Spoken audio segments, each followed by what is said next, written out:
Guys আসসালামু আলাইকুম। সবাই ভালো আছেন? আলহামদুলিল্লাহ আমিও ভালো আছি। চলে আসলাম নিউ আরেকটা ব্লগ ভিডিও নিয়ে। আশা করি সবার ভালো লাগবে। আমাদের জীবনে এমন কিছু ঘটনা আছে যা অনাকাঙ্ক্ষিতভাবেই আমাদের জীবনে ঘটে যায়। ঠিক তেমন একটা ঘটনা আমার লাইফে ঘটছে।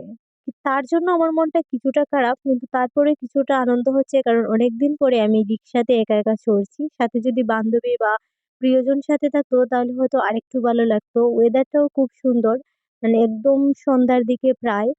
সন্ধ্যা ছুঁই, ছুঁই এরকম আর কিছুটাও ঠান্ডা, ঠান্ডা লাগছে কারণ ঠান্ডার আগমন হয়ে গেছে অলরেডি ঠান্ডা চলে এসেছে। দেখুন এটা সবারই পরিচিত হয়তো জিয়া লাইটিং মহিলা কলেজের পাশেই খুব সুন্দর লাগছে।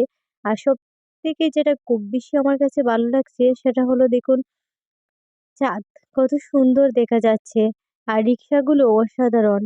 দেখুন সুন্দর প্রাকৃতিক দৃশ্য দেখতে, দেখতে আমি চলে এসেছি মাই ডিয়ার হাসব্যান্ড এর দোকানে।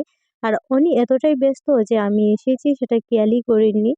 তো আমি ভাবলাম একটু ভিডিও করি দেখুন।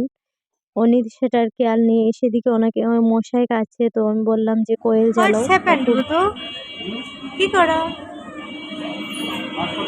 আমি কখন আইছি তুমি কইতে পারো নি?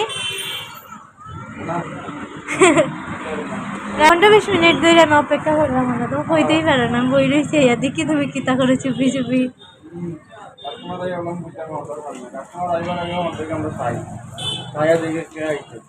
জি না কেনা বাসাতে আসবো। খুব বেশি খারাপ লাগছে।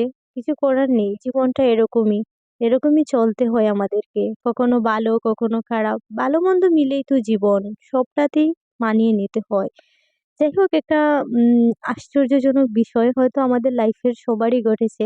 মানে ওই যে দেখতে পাচ্ছেন চাঁদ। ছোটবেলায় যখন চাঁদকে দেখে, দেখে হাঁটতাম তখন ভাবতাম চাঁদ আমার সাথেই হাঁটছে।